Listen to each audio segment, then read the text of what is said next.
Bem, vamos então começar a falar de precipitação. Bem, precipitação agora aqui, para nós na hidrologia, a gente está interessado na precipitação, a água que cai e chega à superfície, né? Então, dentro da hidrologia, a gente não tem muito interesse em saber como é que se forma a chuva, quais são os tipos de nuvens, a questão da circulação atmosférica, não é o foco dentro da hidrologia, embora seja importante. Então, continuando, então na precipitação, para a gente, a gente está interessado na água que cai e chega à superfície. Embora seja muito importante saber como é que se forma a chuva, né, isso,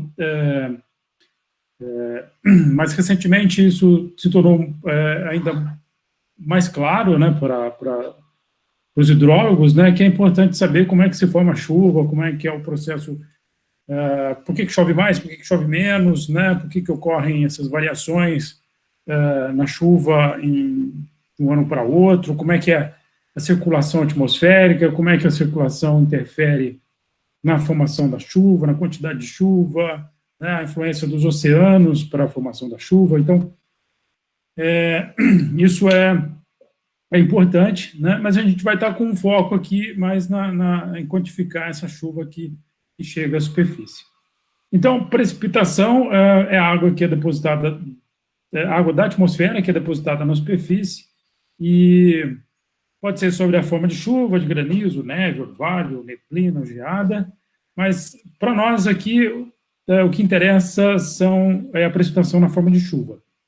Então, a gente tem o principal tipo de precipitação que nós temos no Brasil, né? Não temos neve, salvo alguns casos muito isolados, mas o mais importante é a chuva. Então, quando eu me referi aqui à precipitação, a gente vai vou estar falando de chuva, né? A chuva tem uma característica que é alta variabilidade temporal e espacial, né? Essas duas características, né, a variabilidade temporal e a variabilidade espacial, né, dão características muito peculiares à chuva, né, e então a variabilidade temporal é que a chuva, ela, né, se a gente pensar na chuva diária, né, por exemplo, você pode, no verão é muito comum, estar chovendo num local, por exemplo, na Unifei, no campus, e no centro de Itajubá não está chovendo. Ou o contrário, pode estar chovendo lá no centro e não no campus da Unifei não está chovendo. Então, tem essa variabilidade temporal e tem a variabilidade, desculpe, isso é variabilidade espacial, né? Está chovendo num local, no outro não está chovendo, é a variabilidade espacial. Na variabilidade temporal é a variabilidade que a chuva tem ao longo do tempo, né? Então, tem uma variabilidade bastante expressiva, né? Então, começa a chover fraco, daqui a pouco já chove forte, chove fraco de novo, para de chover, daqui a um tempo volta a chover. Essa é a variabilidade temporal da chuva,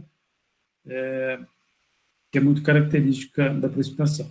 Então, como é que se forma a chuva, né? A gente tem a formação das nuvens de chuva, né?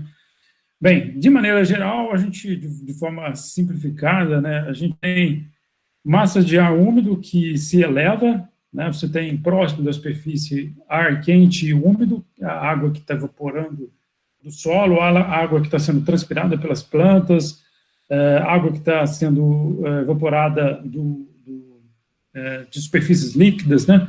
Então, essa água, então, na forma de vapor de água, ela é absorvida pelo ar, né? O ar tem uma capacidade de absorver esse vapor de água que depende da temperatura. Maiores temperaturas, ele consegue absorver mais vapor de água, né? Tem um limite sempre, né? Ele pode se tornar saturado de vapor,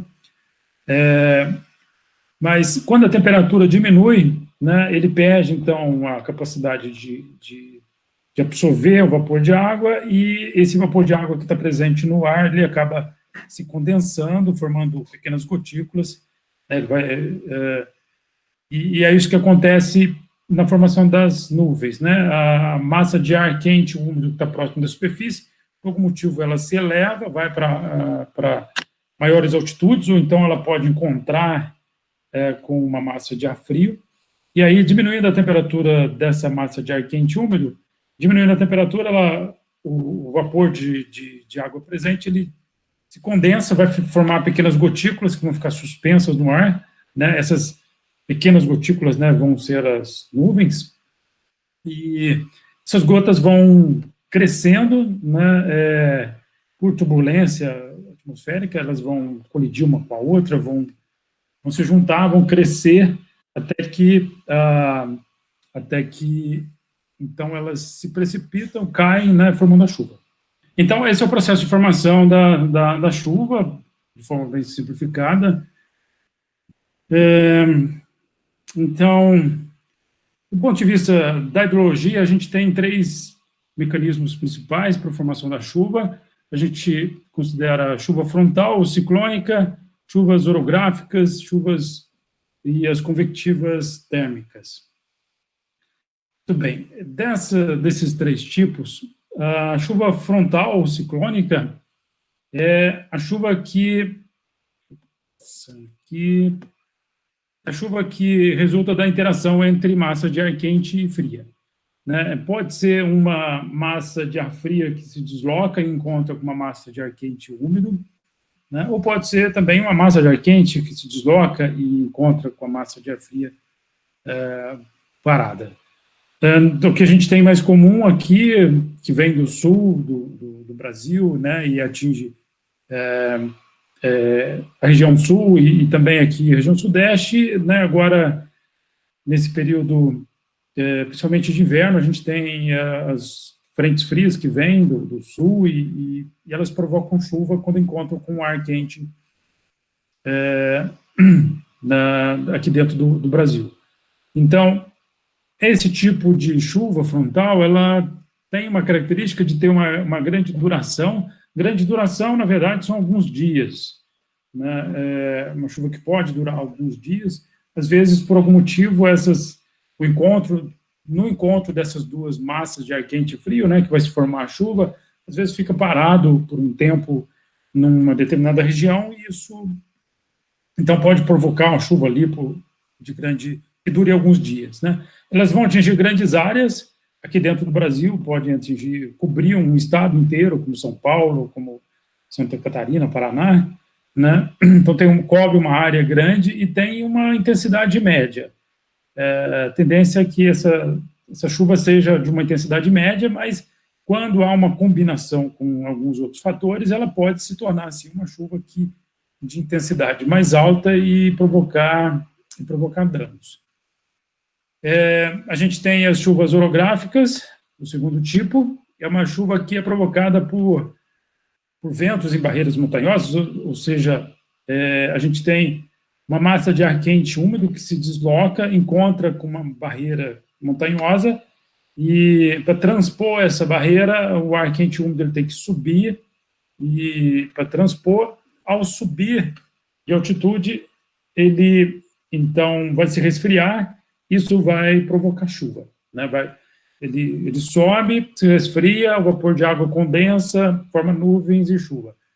Isso é muito típico aqui na região da Serra do Mar, região ali de Ubatuba, Caraguatatuba, que isso acontece sempre, né? É famoso ali aquela região, porque é uma região famosa pela chuva, né, fraca e constante no alto da serra, justamente por esse efeito, para transpor a Serra do Mar, o ar quente úmido ele acaba se condensando e provocando chuva.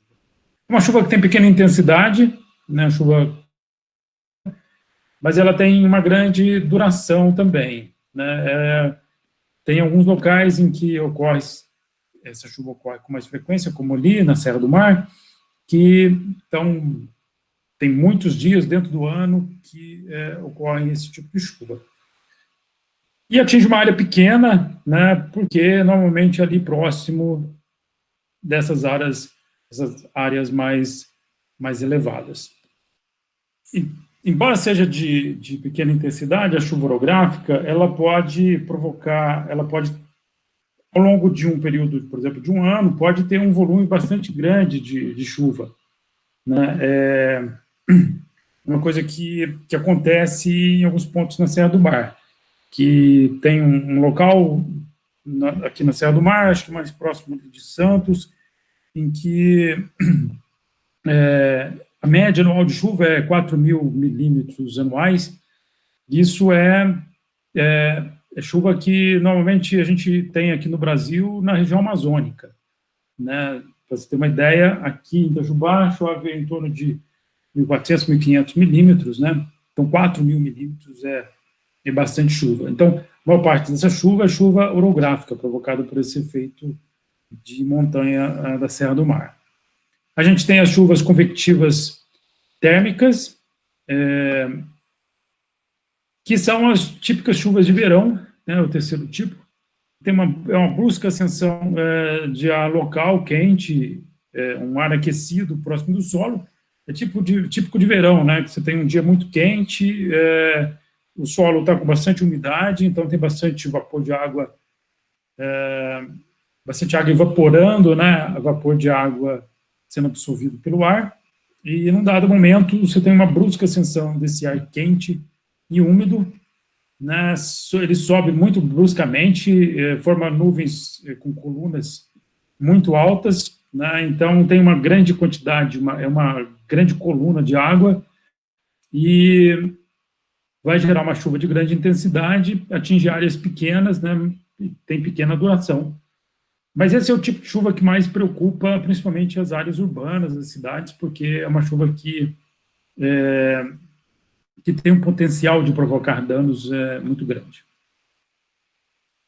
Aqui é uma ilustração de chuva frontal ciclônica, né? Você pode ter um ar frio se deslocando, encontrando com um ar quente, né? No encontro dos dois vai ter a formação de chuva. Você pode ter o ar quente se deslocando, né?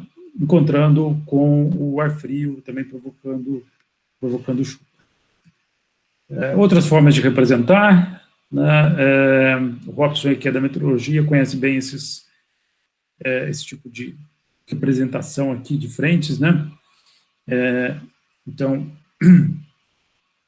ocorre muito aqui na região sul, né? E também atinge aqui, quando a gente tem algumas frentes frias que que vêm do sul, mais fortes, né? Vão atingir o centro-oeste e, eventualmente, até alguns estados do nordeste e do norte. As chuvas frontais ou ciclônicas, também é outra representação, né, o encontro das duas massas de ar quente e úmido.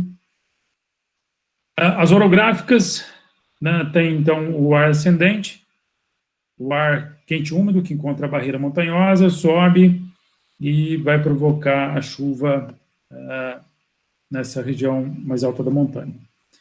E um efeito que acontece quando a gente tem chuva orográfica, em alguns locais, é que se essa barreira aqui for muito elevada, então você pode ter, pode acontecer que toda a umidade presente nesse ar quente aqui, ele é descarregado de um lado da montanha, né, o ar quente úmido sobe, né, vai chover desse lado aqui, né, e do outro lado não sobra nada de umidade para chover aqui do outro lado. Então, esse é um fenômeno que acontece em alguns locais em que você tem esse efeito, um lado muito úmido e o outro seco, porque a água foi descarregada desse outro lado aqui. Se a gente comparar a chuva aqui na Serra do Mar, não é tão drástico, mas se a gente comparar a chuva da Serra do Mar com a chuva no Vale do Paraíba, por exemplo, a gente vai ver algumas diferenças que se devem a esse efeito orográfico, né? Você vai ver que na região de Ubatuba, Caraguatatuba, principalmente nos meses de inverno, junho, julho, chove, tem um volume de chuva bem maior do que no Vale do Paraíba, justamente por causa do efeito orográfico.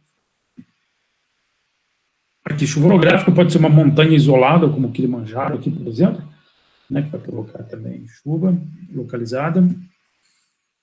E as convectivas, né? Convectivas que Então, você tem ar quente, úmido aqui próximo da superfície, que quando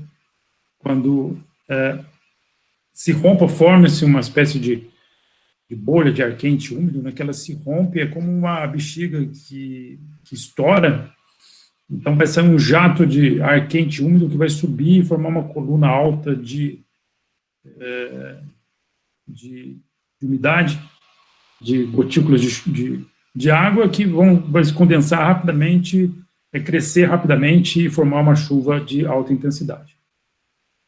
Aqui é uma chuva desse tipo acontecendo sobre o oceano, tem inclusive aqui uma popular tromba d'água, né, que acontece sobre uma superfície líquida, né, não é tromba d'água que popularmente as pessoas falam de chuva muito forte que acontece no continente, mas na verdade, quando acontece no continente, é simplesmente uma chuva intensa que aconteceu localizada sobre uma área. Tromba d'água mesmo acontece assim, sobre o oceano, um lago, né, esse tipo de fenômeno aqui. Né? Então, a chuva convectiva, ela é bem localizada, né, intensa, a gente enxerga ela de longe, é muito comum no verão a gente enxergar esse tipo principalmente num lugar mais aberto, assim, você visualiza essa chuva, né? E é o terror das áreas urbanas, né, principalmente das cidades maiores, né, que essa chuva se forma muito rapidamente no final da tarde, começo da noite, e alagando ruas, ribeirões, né, provocando muitos danos desse tipo de chuva.